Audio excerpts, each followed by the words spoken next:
My brother married my fiancée after spreading lies that I cheated. Mom said she picked the better son. I left town and cut all contact. 3 years later, I walked into his office as the new CEO, and my very first move was firing him in front of everyone. I thought my life was completely rock solid at 29. I had it all, or so I believed, until my own brother, the one I'd always had my back, plunged a knife right into it and twisted. And the worst part? My entire family stood there, watching and cheered him on. Honestly, if you'd told me 5 years ago that I'd cut off my entire family, I would have just laughed. I was that guy. The one who showed up for every single family dinner, every birthday, every random Sunday barbecue, because Mom just said, we're all getting together. I was the one fixing Dad's beat-up truck, helping Grant, my older brother, move into his first apartment. I even co-signed his first car when his credit was a mess. Family, for me, was everything. Until it wasn't. My fiancée was Leia, my college sweetheart. We'd been together for almost 8 years, high school sweethearts who everyone just assumed would make it. We shared the same goofy humor, the same terrible taste in music, the same dream of a house with a porch swing. We'd set a date, booked the venue, sent out the save the dates. I was busting my ass at a logistics firm, working long hours, saving every penny for our honeymoon. My future felt so incredibly secure. But it turns out, the person I should have been worried about wasn't Leia at all. It was Grant. Grant had always been the golden child. If he got AC in school, Mom would call the teacher, demanding extra credit. If I got an A-, Dad would just ask, why not an A? It started subtly, The bigger slice of cake, the slightly better Christmas presents. But as we got older, it became painfully obvious. Grant could do no wrong. When he dropped out of college, my parents said he was finding himself. When I graduated with honors, they just said, good. Now you can help your brother get back on his feet. Grant was charismatic, funny. He had this charm that made people forgive him too easily. I didn't realize until much, much later that he'd been wielding that charm like a weapon against me my whole life. The first major red flag hit a few months before the wedding. Leia started acting distant. Nothing dramatic, just little things. Not laughing as much at our inside jokes, taking longer to text back, saying she was too tired to come over. I chalked it up to wedding stress, thinking that was just how things were. Then one night, my mom called me. That sharp, serious tone she reserved for family emergencies. She said I needed to come over. When I got there, Grant was already at the kitchen table, arms crossed, looking incredibly smug. Leia wasn't there. My stomach dropped. Malcolm, Mom started, her voice cold, we need to talk about what you've been doing. My heart was pounding. What are you talking about? I asked, completely confused. Grant immediately jumped in, claiming he'd caught me texting another woman, a coworker apparently. He swore he'd seen my phone light up at a family dinner, taken it, and found flirty messages. I was stunned. Not only had I not been texting anyone inappropriately, but I never, ever let Grant near my phone. When I tried to defend myself, Mom just cut me off. Don't lie, she said, practically spitting the words. Leia knows. She came to us crying. I just stood there, my world reeling, desperately trying to call Leia, but she didn't answer. 2 days later, Leia called off the wedding. She wouldn't meet with me, wouldn't talk, just sent a single text. I can't marry someone I can't trust. My world didn't just crack open, it completely shattered. I begged her to hear me out, but it was like screaming into a void. Then, almost immediately, Grant was suddenly supporting her through this tough time. Which, surprise, looked suspiciously like them spending a lot of time together. Every time I asked my parents if they believed me, they just said, Leia deserves honesty. You brought this on yourself. 3 weeks later, Grant posted a picture of him and Leia holding hands on Instagram. The caption was some nauseating quote about true love finding a way.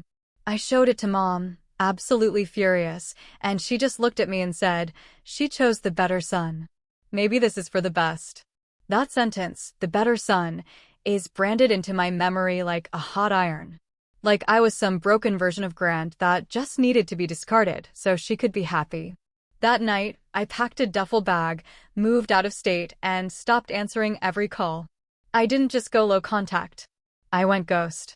I spent the next 3 years rebuilding my entire life from scratch. I threw myself into work, into getting promoted, into making sure that when people thought of Malcolm, they thought of someone competent, respected, and utterly untouchable. But even as I moved up the ranks, even as my apartment turned into a condo and my savings account fattened, I couldn't shake the bitterness. I'd see their holiday photos pop up on Facebook, Grant and Leia at Christmas, Mom smiling like she hadn't helped blow up my life, and something cold would settle in my chest. I didn't want to see them. I didn't want to hear from them. But I promised myself that if I ever got the chance to face Grant again, it wouldn't be as the little brother he lied about. It would be as someone who could look him in the eye without flinching. That chance came faster than I thought. 3 years into my self-imposed exile, my company merged with a smaller firm, and I got promoted again. This time to CEO. It was a whirlwind of handshakes, board meetings, and new faces until I looked at the employee roster and saw a name I hadn't seen in years. Grant. Same last name, same smug face in the company photo. My hands literally shook as I scrolled through his file. He was a mid-level manager. My brother, the man who stole my fiancée, the man who ruined my relationship with my family. He worked for me now. I didn't tell anyone right away. I sat with it. Let the shock settle into something calmer, sharper. I pictured what it would feel like to see him again after all this time. To stand in front of him, not as the brother he humiliated, but as his boss. To watch his face when he realized who signed his paychecks. It was almost too poetic. And that's when I knew this story wasn't over. Not yet. When I finally saw Grant again, it wasn't in some dramatic showdown or at a family event. It was a Tuesday morning. I'd been walking the floor, getting a feel for the department heads I was now responsible for leading. I was dressed in a tailored navy suit, the kind of thing I never could have afforded 3 years ago, feeling quietly powerful, like I had finally stepped into the life I'd been building brick by brick. And then I heard it. That laugh. Grant's laugh was unmistakable, loud, unfiltered, the kind that made everyone turn their heads even if the joke wasn't funny. I stopped mid-step, my pulse spiking as my brain caught up. I followed the sound and turned the corner into a conference room where a group of managers were gathering for their weekly sync. And there he was. Grant looked almost exactly the same, maybe a little heavier around the middle, hair cut short in that slightly too casual way he'd always favored. He was leaning against the table, holding court, cracking some joke about a client that made the rest of the room chuckle. For a moment, I was just frozen, watching him like he was an animal I hadn't seen in years. My stomach twisted, not just with anger, but with something heavier, older. Seeing him brought back everything all at once, the kitchen confrontation, Mom's words, Leia's silence, the way my heart had felt like it was physically collapsing in my chest. I must have stood there longer than I realized, because eventually someone noticed me and cleared their throat. Grant, one of the other managers said, the new CEO's here. Grant turned, and I swear I saw the color drain from his face. For one perfect, silent moment, we just stared at each other. His grin faltered, his posture straightened, and I could practically see the gears turning in his head as he tried to reconcile what he was seeing. I gave him the smallest, calmest smile I could manage. Morning, I said, my voice even. Don't let me interrupt. And then I walked past him, took a seat at the head of the table, and started the meeting like nothing had happened. That first encounter set the tone, but the tension didn't dissipate. It thickened. Over the next few weeks, I watched Grant closely. He tried to act normal, tried to pretend nothing had happened between us, but I could tell he was rattled. Every time I entered a room, he sat up straighter. Every time I spoke, he listened just a little too intently, like he was trying to gauge how much I knew. But it wasn't just about him. Seeing Grant in this environment made me realize just how deep the old family wounds still ran. My parents hadn't reached out in years. And now, suddenly, Mom started texting me again. I heard you got promoted. Congratulations, sweetheart, one message said. We should all get dinner soon. Grant says you look great. The hypocrisy made my jaw clench. Where was this energy when I was begging them to believe me? I ignored the first few texts, but they kept coming. Each one more insistent than the last. Leia is pregnant, one read, like it was supposed to make me drop everything and rush back into the fold. You're going to be an uncle. The kicker came one Friday night. I was still at the office, going through quarterly projections, when my phone lit up with a call from Dad. I let it go to voicemail. Then curiosity got the better of me, and I listened. "Malcolm," Dad said, his tone gruff. "I don't know what your problem is with your brother, but enough is enough. You're family. It's time to forgive and move on. Grant's doing well for himself now, and he and Leia could really use your support. Be the bigger man for once. Be the bigger man." Those 4 words simmered in my brain for days. Be the bigger man. Like I hadn't already been swallowing my anger for 3 years just to get through the day. Like I hadn't rebuilt my entire life from the ground up because of their betrayal. It wasn't enough that they had taken Leia from me. Now I was supposed to come crawling back, smiling, and play the role of doting brother and uncle. The next Monday, I noticed something that made everything crystal clear. Grant was terrible at his job. Not just needs improvement, bad, I mean actively negligent. He missed deadlines, pawned off his work on his subordinates, and spent more time in the break room than at his desk. The only thing keeping his department afloat was a senior analyst who clearly resented having to do her boss's job. One afternoon, I sat in on one of his presentations. It was a disaster, poorly organized, full of errors, and delivered with the kind of fake confidence that only works if no one asks follow-up questions. When I pressed him on one of his numbers, he stammered, gave a nonsense answer, and then blamed someone else. I felt the entire room go silent as everyone watched me, waiting to see if I'd call him out. I didn't. Not yet. Instead, I started collecting information quietly, carefully. I had HR pull performance reviews. I asked for department metrics. I scheduled one-on-ones with his direct reports and let them vent about how they hadn't had proper leadership in months. Every piece of evidence stacked higher and higher, building a picture not just of incompetence, but of entitlement. The same entitlement I'd grown up with. Grant had coasted his whole life on charm and our parents' protection, and now he was coasting here, too. Meanwhile, the family pressure ramped up. Mom called me out of the blue one night, her voice syrupy sweet. "We're having a little get-together this weekend," she said. "Why don't you come? Grant and Leia will be there, and it would mean the world if we could all be together again. Your father, and I think it's time to let bygones be bygones." I almost laughed. Bygones? Like they hadn't publicly humiliated me, chosen my brother over me, and cut me out of their lives until I became someone worth bragging about again. "I'm busy," I said flatly. "You're always busy," Mom snapped, the sweetness gone. "You can't stay mad forever. Life's too short." I hung up without saying goodbye. That night, I sat in my apartment staring at the city lights, the old anger mixing with something new, a sense of purpose. I realized that what I was feeling wasn't just resentment. It was clarity. I had the power now. I didn't have to beg anyone to see my side of things. I didn't have to prove my worth to my parents, or to Grant, or to anyone else. But that didn't mean I was going to let it go. The next morning, I requested a full audit of Grant's department. And as the results started rolling in, the story they told was exactly what I expected, and worse. Missing documentation, mismanaged budgets, clients unhappy with communication, even rumors of him taking credit for other people's work. I kept my face neutral when I passed him in the hallway. But inside, something cold and steady was forming. I wasn't going to blow up, wasn't going to give him the satisfaction of seeing me lose control. If Grant thought he could just coast through this job the way he coasted through life, he was about to find out exactly how wrong he was. And as fate would have it, the perfect opportunity to confront him and everything he'd done to me was about to present itself in a way that even I couldn't have scripted better. The day everything snapped started out so ordinary it was almost insulting. A Thursday morning, a stack of emails, 2 back-to-back strategy calls. Nothing out of the ordinary. I was halfway through reviewing a vendor contract when my assistant poked her head in. "Malcolm," she said carefully. "You might want to see this." She handed me a printed email chain.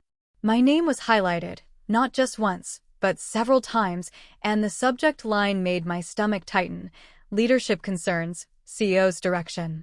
I read the email slowly, line by line, the words digging deeper with every sentence. It was an internal message thread between a few department managers, but the first message was from Grant.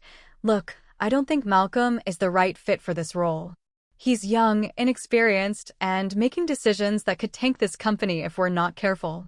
I've heard from multiple people that morale is dropping since he took over. I'm considering taking this to the board if he doesn't start listening to reason. He'd CC'd several other managers, people I had just started building trust with. The replies ranged from hesitant agreement to open complaints, and every single one of them was now on paper, sitting in my hand. My first reaction wasn't even anger. It was disbelief.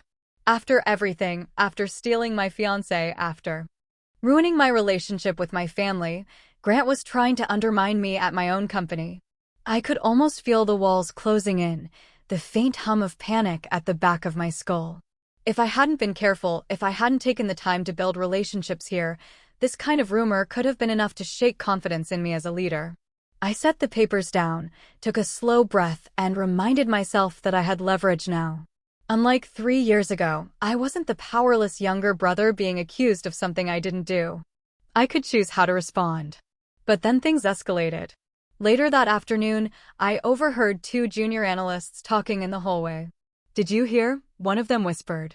"Grant said the CEO only got the job because of nepotism. Apparently, he tanked his last department, but the board owed him a favor." I froze. Nepotism.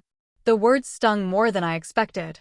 It was a direct attack, not just on my competence, but on my reputation. And worse, it was exactly the kind of thing that could stick if left unchecked. I felt a hot rush of anger that made my chest tight. That night, I couldn't sleep. I sat in my apartment replaying the day over and over, each memory sharper than the last. Grant's smug expression during that first meeting. Mom's voice telling me to be the bigger man. Dad's voicemail practically ordering me to forgive. Now this, a direct attempt to sabotage me professionally. I thought about picking up the phone and calling him right then, demanding an explanation. But then I remembered how it had gone last time I tried to defend myself. The kitchen table, the accusations, the way everyone had already decided I was guilty before I even opened my mouth. No, I wasn't going to give him the chance to talk his way out of this. The next morning, I called HR and requested a formal review of all internal communications involving Grant. They hesitated at first. It was a bold move, but I had enough cause to push it through. When the report came back a few days later, it was worse than I'd imagined. Not only had Grant been spreading rumors about me, but he'd been actively encouraging other employees to question my decisions, even suggesting they bypass my directives and run approvals through him instead. In one particularly infuriating message, he wrote, "Trust me, Malcolm won't last long. Just keep your heads down, do what I tell you, and we'll have a real leader in place soon." It was a coup. My own brother was trying to orchestrate a mutiny. As if that weren't enough, the same week I got the HR report, my phone buzzed with a message from Mom. "We heard you're being difficult with Grant at work. He told us you're threatening his job. You've already taken so much from him, Malcolm. Don't do this to your brother." I just sat there staring at the screen, my hands shaking. Taken so much from him? He was the one who lied. He was the one who took Leia. And now, somehow, I was the villain again. That message broke something in me. It wasn't just about Grant anymore. It was about the entire pattern. The years of being second best, the years of being told to just let it go, while my brother skated by without consequences. For the first time in my life, I didn't feel the urge to defend myself. I didn't feel the urge to explain or beg them to see reason. Instead, this calm, razor-sharp clarity settled over me. Grant had made this personal. He wanted a war. And this time, I wasn't the one unarmed. The next step was to gather allies. I started meeting with the managers he'd CC'd on that email one by one, not accusing him directly, but asking pointed questions about their concerns.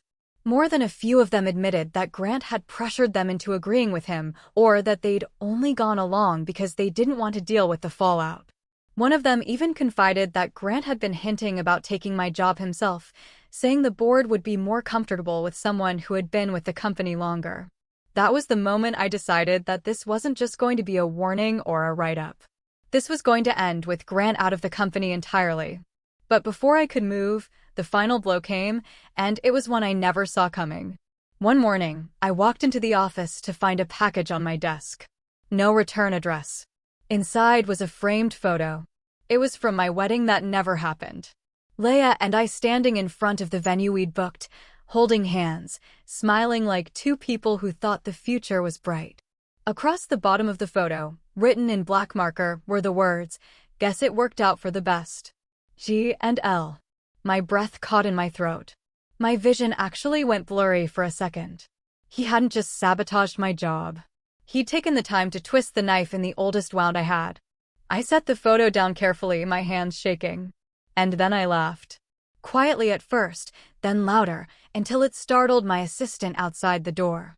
Because in that moment, all the fear, all the doubt, all the hesitation burned away. Grant had just given me permission to do what I'd been planning all along. And this time, there would be no coming back from it for him. When I got home that night, I didn't turn on the lights. I just sat on my couch in the dark, the photo still in my bag like some poisonous artifact. I couldn't look at it, but I couldn't throw it away either. It sat there, heavy, reminding me of everything I had lost. The life I was supposed to have, the family I used to think would always be there for me. For hours, I just existed. The city moved outside my window, horns, footsteps, distant laughter. But I felt like I was underwater. My chest ached in that way it used to right after Leia left, like my ribs were too tight around my lungs. All those years of progress, of clawing my way back to some version of happiness. And in one day, Grant had managed to make me feel like that heartbroken guy again, standing in my parents' kitchen with everyone looking at me like I was a stranger. I didn't eat dinner. I didn't answer my phone when it buzzed with another message from Mom. "Malcolm, you have to stop this feud before it destroys the family. Grant and Leia are happy. Can you be happy for them? Happy for them?" I closed my eyes and leaned back on the couch, letting the words dig their claws in. It wasn't just that they'd chosen Grant. It was that they expected me to celebrate it, to be grateful that my ex-fiancé and my brother had found love at my expense. I didn't sleep much that night.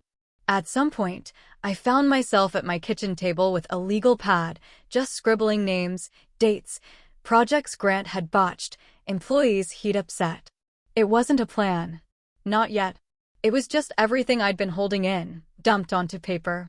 When I stopped writing, the page was a mess of ink and my hand hurt. But something in me felt lighter. The next morning, I woke up with that same dull ache in my chest. But there was also something new, resolve. If I was going to do this, if I was going to hold him accountable, it couldn't be out of anger alone. I had to be methodical, careful. The last time I tried to fight for myself, I lost everything. This time, I couldn't afford to misstep. I started showing up to work earlier than usual, staying later.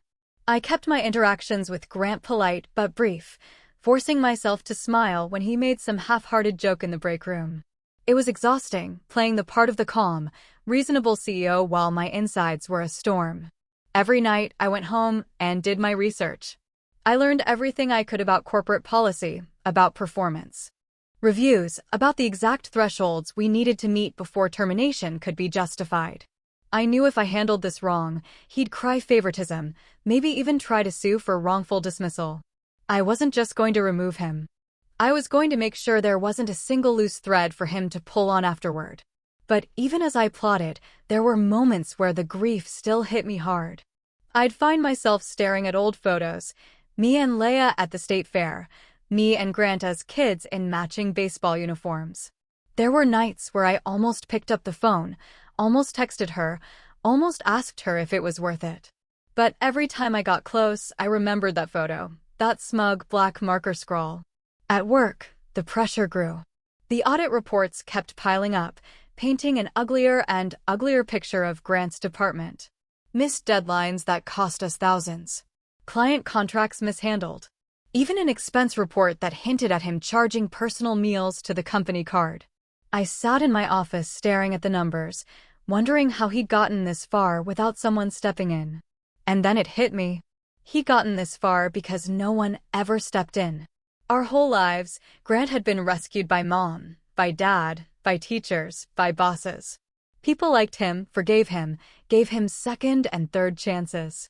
Maybe I had been doing the same thing, even now, by hesitating. That night, I stayed at the office long after everyone had left. The building was quiet except for the hum of the HVAC. I sat at my desk, pulled out the photo again, and set it upright in front of me. I stared at it until my chest stopped hurting. "This ends with you out of my life," I said quietly, my voice steady for the first time in days. It wasn't rage anymore. It wasn't heartbreak. It was a promise. The next morning, I met with HR again. This time, I didn't just ask for reports.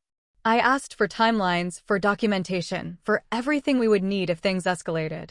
I asked legal to flag any compliance risks tied to his projects.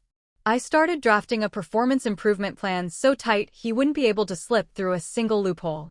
At home, I made changes too. I blocked mom's number, then dad's. I logged out of social media entirely, deleted the apps from my phone. If they wanted to keep siding with Grant, they could do it without dragging me back into their drama.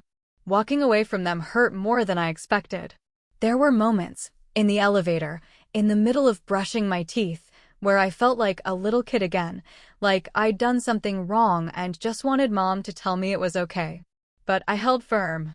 The part of me that used to chase their approval was gone. A few weeks later, I attended a quarterly board meeting. It was a big one, financials, projections, major strategy decisions. I knew Grant would be there to present his department's numbers. And part of me braced for the possibility that he'd try to throw me under the bus again. But when he stood up to give his presentation, something unexpected happened. He stumbled. Not just a little badly. His slides were a mess. His numbers didn't add up. And halfway through, one of the board members interrupted to ask a clarifying question that Grant couldn't answer. I watched him flounder, sweat gathering at his temples, his confidence cracking in real time. I should have felt triumphant. Instead, I just felt quiet because in that moment, I saw him clearly. Not the older brother who'd always been one step ahead of me. Not the man who stole my fiancée. Not the villain I'd built up in my head. Just Grant. Flawed. Overconfident. And for the first time, I realized he was afraid. And that was when I knew my plan was going to work. Rock bottom wasn't the night I sat in the dark with that photo. It was the moment I realized how far he'd fallen without even knowing it, and how far I was about to make him fall next. The turning point came the week after that disastrous board meeting. Something shifted, not just in how I saw Grant, but in how the board and the other executives saw me. I noticed it in little things at first. The way the CFO lingered after the meeting to ask for my opinion on a restructuring plan. The way a few department heads suddenly seemed much more eager to align with my directives. It was as if watching Grant flounder had reminded them that I wasn't just the new CEO. I was the one holding the company together. I leaned into it. I started setting a clearer vision for the company. Not just numbers on a slide deck, but something people could rally behind. I scheduled lunches with key clients, restructured a few underperforming teams, and made a point of being visible. Every morning, I walked the floors, greeting people by name, asking how projects were going. It wasn't just PR, it was deliberate. I wanted every single person in this company to know that I wasn't some untouchable figure in a corner office. I was invested in them. Slowly, I could feel the tide turning. Morale improved. Deadlines were met more consistently. Even the atmosphere in the building felt different, less tense, more focused. And with every small win, my confidence grew. Meanwhile, I kept collecting everything I could on Grant. Each missed deadline, each budget overage, each complaint from his direct reports. I filed it all away, building a case so solid no one could accuse me of acting out of spite. The senior analyst who had been carrying his department finally came to me one afternoon, exhausted. "Malcolm," she said, "I can't keep doing his job and mine. I've tried talking to him, but he just shrugs it off." I thanked her, asked her to document everything, and assured her I was handling it. The relief on her face was almost painful, like she'd been waiting for someone to notice. The funny thing was, the more I focused on fixing the company, the less Grant seemed to notice that the ground was shifting under him. He kept coasting, kept showing up late to meetings, kept making sloppy mistakes. It was almost surreal, like he thought nothing could touch him, even though I was now the one in charge. Outside of work, my life was leveling up too. The long hours I'd been putting in started paying off financially. I moved out of my modest condo and into a sleek apartment with floor-to-ceiling windows that overlooked the city. I bought a car I'd always wanted, but never thought I could afford. I even started seeing someone. Nothing serious yet, just dinners and conversation. But it felt good to feel like myself again, like I wasn't defined by what had happened 3 years ago. I'd catch myself smiling sometimes on the drive home, thinking about how far I'd come. I wasn't the broken guy on the kitchen floor anymore. I wasn't the brother everyone dismissed. I had rebuilt my life piece by piece, and for the first time in a long time, I liked where it was going. But I never lost sight of the bigger picture. One afternoon, I scheduled a meeting with HR and legal to review everything we had on Grant so far. We went through the documentation line by line, and by the end of the meeting, there was no question. If I wanted to terminate him, I had more than enough grounds. Still, I didn't move right away. Timing mattered. If I was going to do this, it had to be at the right moment, in the right way, so there would be no doubt in anyone's mind that this wasn't personal. This was professional. And then, as if the universe wanted to give me a push, I got an email from the board chair. "Malcolm, we've been impressed with your leadership these past few months. We'd like you to present your long-term strategy at the next shareholder meeting." The shareholder meeting was the single biggest event of the year. Investors, analysts, major clients, everyone who mattered would be there. If there was ever a moment to make a statement, this was it. I spent the next few weeks preparing like my life depended on it. Late nights, early mornings, running numbers until they were flawless. Rehearsing my presentation until I could do it in my sleep. I wasn't just presenting a strategy. I was presenting myself, the leader I had become, the one no one could accuse of being there because of luck or favoritism. The night before the meeting, I stayed in the office long after everyone else had gone home. The building was quiet, the city glowing outside the windows. I sat there with the lights dimmed, staring at the skyline, thinking about everything that had led me here. 3 years ago, I had been humiliated, abandoned, and broken. Now I was at the helm of a company, respected, feared even, and about to stand in front of an audience that included my brother, the same brother who had told people I wouldn't last. I pictured his face when I walked onto that stage. I pictured the moment he would realize that there was no saving him this time. No mom or dad to bail him out, no Leia to smooth things over. For the first time, the idea didn't just feel satisfying. It felt inevitable. The next morning, I put on my best suit, charcoal gray, perfectly tailored, and stood in front of the mirror for a long time. I didn't see the Malcolm who had been left behind, who had packed a bag and run away 3 years ago. I saw someone who had built himself back from nothing. Someone who was ready. The shareholder meeting was held in the largest conference hall in the building. The place buzzed with energy, investors chatting, executives checking notes, assistants running around with clipboards. I walked to the front of the room and took my place behind the podium, my heart steady, my mind clear. Grant sat 2 rows back. I didn't look at him right away. I didn't need to. I could feel his presence, feel the weight of his stare. When I finally did meet his eyes, I didn't smile. I didn't nod. I just held his gaze for one long, electric second before turning back to the room. "Good morning," I said into the microphone, my voice carrying over the room. "Let's talk about the future." And in that moment, I knew the future I was about to build did not have a place for Grant. The rise was almost complete. All that was left now was to deliver the final blow, carefully, publicly, and in a way that no one could ever question. The shareholder meeting was the first time I truly felt the weight of my position, not just as a leader, but as the person steering the entire future of the company. I stood there with the presentation clicker in my hand, laser-focused, my voice steady as I laid out our growth projections, our restructuring plans, and the initiatives I'd been quietly putting into motion since taking over. The room stayed silent except for the occasional scribble of pens and the soft murmur of agreement from the board chair. When I finished, the applause was louder than I expected. It wasn't just polite, it was enthusiastic. Investors came up afterward to shake my hand, complimenting the clarity of my vision. I caught Grant in my peripheral vision, standing stiffly near the back, jaw tight. He didn't approach me, didn't congratulate me. For once, he didn't have a snide comment ready. That reaction, or rather that lack of one, told me everything. He wasn't just threatened. He knew the ground was slipping under his feet. Over the next few weeks, the power shift became undeniable. The board started looping me in earlier on decisions, asking my opinion before anyone else's. I was invited to a private strategy retreat with the top 5 executives, an event Grant was notably not invited to. It wasn't even me pulling strings. It was simply the natural result of his dwindling reputation and my rising one. But the most important piece of the puzzle fell into my lap one Tuesday afternoon, completely by accident. I was reviewing expense reports, part of the new oversight I'd implemented, when something jumped out. A series of transactions filed under Grant's department that had no clear business purpose. Catered dinners at upscale restaurants, electronics purchases that didn't match any approved projects, even a hotel stay in another city that wasn't connected to any client trip.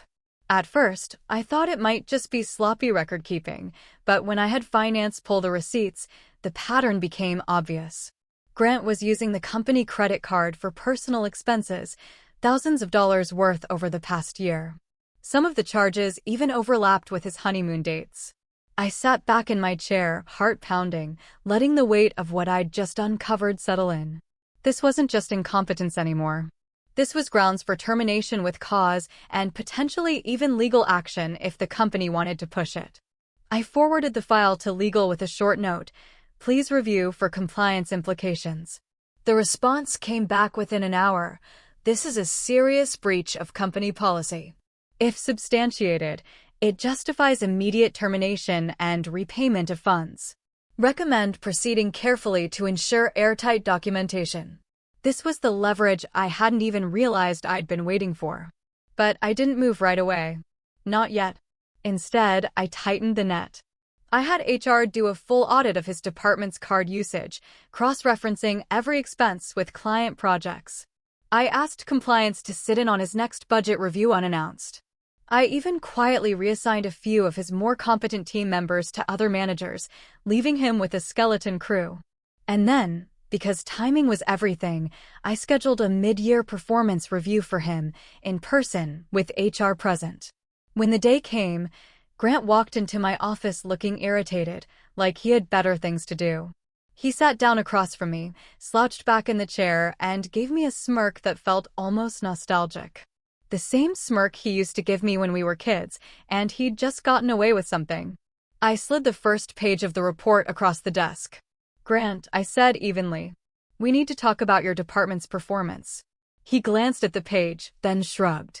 "Look, I know we've had a few delays, but this isn't about delays," I interrupted. My tone was calm, controlled. "This is about misuse of company funds." For a split second, I saw the mask crack. His eyes flicked down to the report, then back up to me, calculating. "You really going to do this?" he said, voice low. "Over a few dinners?" "This isn't about dinners," I said, sliding the rest of the documentation across the table. "Every charge, every receipt, every date. This is about a pattern of behavior that puts the company at risk." He leaned back in his chair, crossing his arms. "You've been waiting for this, haven't you? Waiting to stick it to me. This is about Leia. Admit it." I didn't flinch. "This is about your job performance," I said. "And whether you're capable of meeting the standards we expect from a department head." HR sat silently to my right, taking notes. Grant's smirk faltered, replaced by something closer to panic. "You can't fire me. The board won't let you. They know what you're doing." "The board has already seen this report," I said quietly. "They authorized me to take whatever action I deem necessary." For the first time in years, Grant had no comeback. He just sat there, jaw tight, staring at me like he didn't recognize me. When the meeting ended, I didn't fire him. Not yet.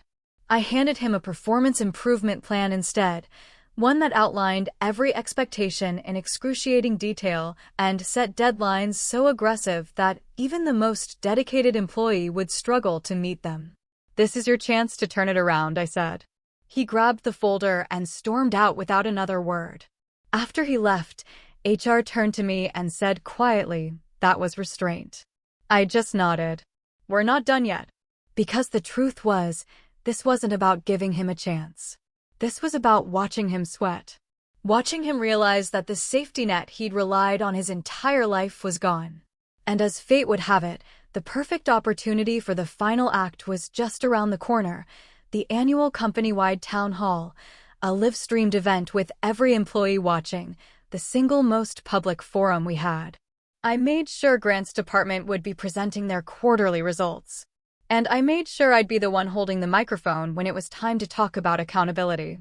By the time the town hall rolled around, everything was in place: the documentation, the board's approval, the compliance findings, an airtight case that no one could argue with. All that was left was to decide just how public I wanted this to be. And as I stood backstage that morning, watching employees file into the auditorium, I knew the answer. This wasn't just about firing him.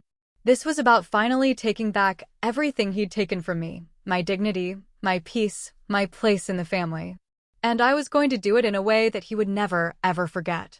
The morning of the town hall, I woke up before my alarm. I didn't feel nervous. I didn't feel angry. I felt sharp, like a blade that had been slowly honed over 3 years of quiet grinding. The plan was ready, every piece in place. Today wasn't going to be loud or messy. It was going to be surgical. I arrived early, before most of the staff, and stood at the back of the auditorium while the AV crew tested microphones and adjusted lights.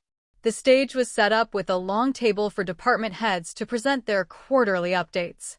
I could see Grant's name card already in place. The sight of it made something settle inside me, a strange mix of satisfaction and finality. This was it. By the time the room filled, there was a hum of energy in the air. The town hall was always a big deal. Employees from every branch tuned in live, and the recording would go out to investors later that day. If there was ever a moment to make a statement, this was it. I started with the usual formalities: company updates, financial health, recognition for teams that had gone above and beyond. The audience was engaged, leaning in, nodding.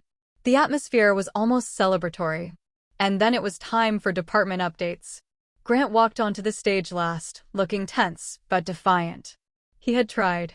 I could tell his suit was pressed, his slides looked more polished than usual, and he kept glancing at me like he was daring me to say something. When it was his turn to speak, I stepped back and let him take the mic. His presentation was better than usual. Still sloppy in places, but he clearly put more effort into it than he had in months. He was trying to save himself, and everyone in the room could feel it. When he finished, I stepped forward again. "Thank you, Grant," I said evenly, taking the microphone back. "I'd like to talk a little bit about accountability." The room quieted. "One of the things we've been focusing on this quarter," I continued, "is ensuring that every department is operating at the highest level of integrity. We owe that to our clients, to our shareholders, and to each other." Behind me, the screen changed not to the next department slides, but to a summary of the audit findings from Grant's department: missing deliverables, budget overruns, compliance violations. Every bullet point backed by dates and figures. I didn't look at him. I kept my gaze on the audience. "These findings are not hypothetical," I said calmly.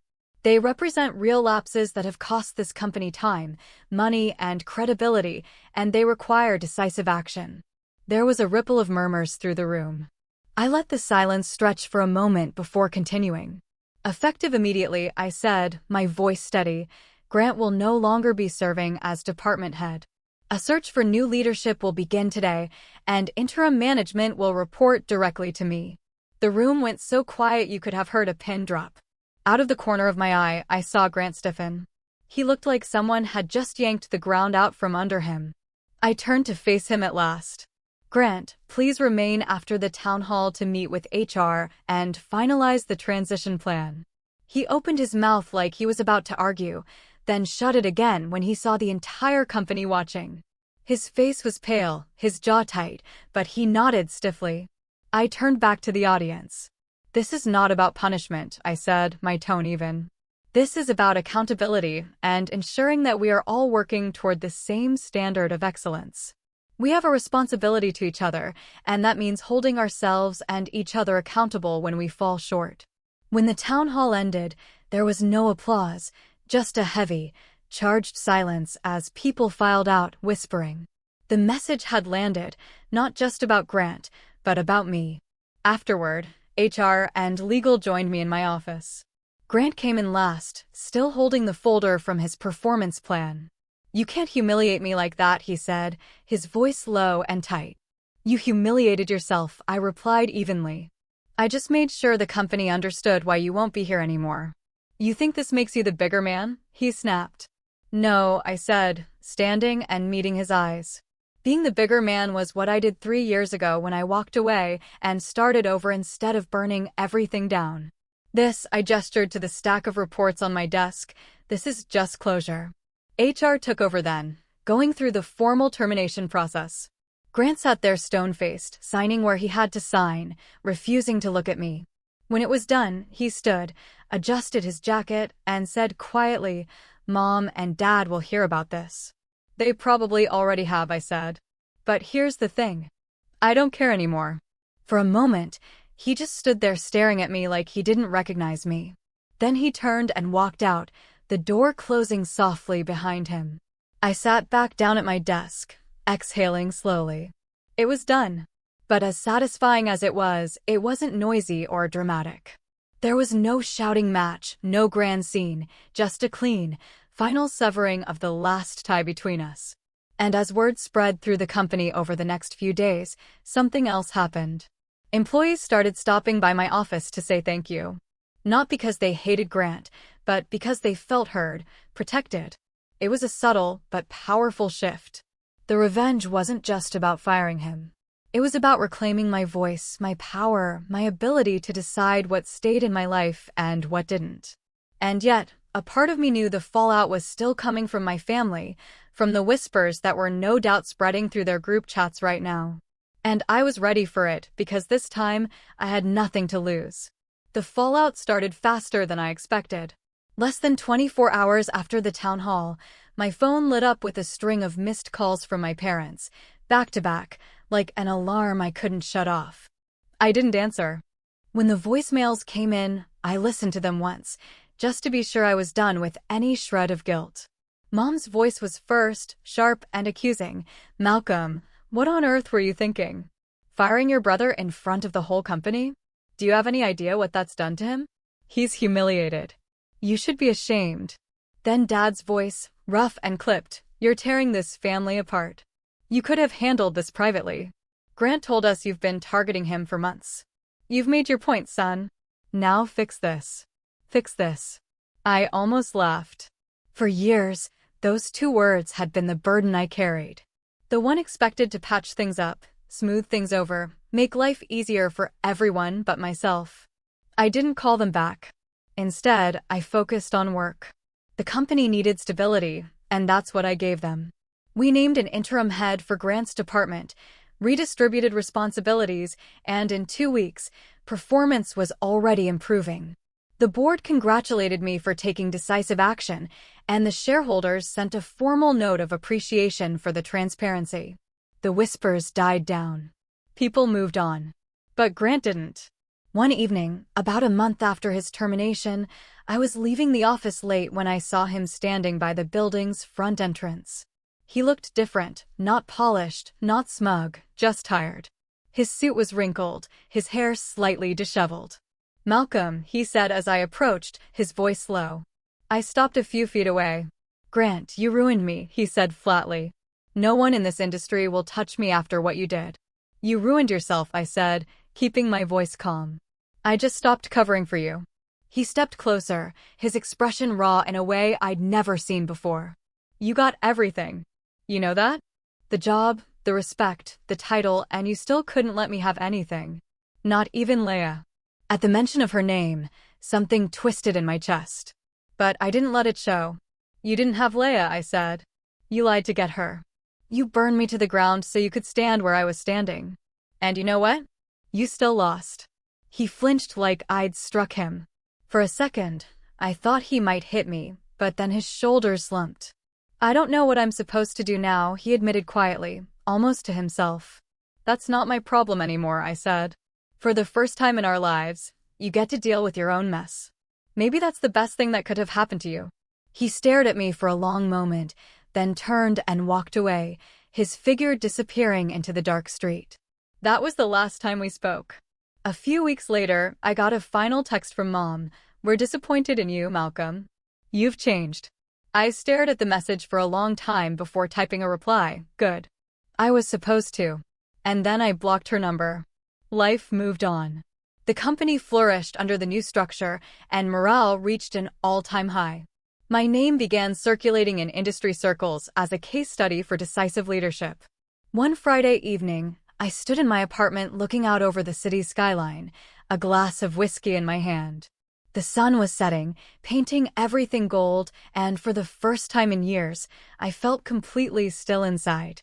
Grant was gone from the company. The weight of my family's expectations was gone, too. I had rebuilt my life on my own terms. No apologies, no compromises. I walked over to the drawer where I'd kept that framed photo, the one with the black marker message that had pushed me over the edge. I took it out, looked at it one last time, and then opened the window. The glass frame slipped from my fingers, fell 12 stories, and shattered on the pavement below. And just like that, the last piece of the past was gone. I closed the window, finished my drink, and smiled. For the first time since the day everything fell apart, I felt truly, completely free. Not just free from Grant, or from my parents' favoritism, or from the ghost of Leia, but free from the version of myself who kept trying to earn their approval. And as the city lights flickered on one by one, I knew with absolute certainty I hadn't just survived what they did to me. I had turned it into the best thing that ever happened to me. And this time, there was no one left who could take it. If you enjoyed this story, don't forget to hit that like button, subscribe for more crazy Reddit tales, and ring the bell so you never miss the next one. And hey, share your thoughts in the comments. I'd love to know what you would have done in this situation.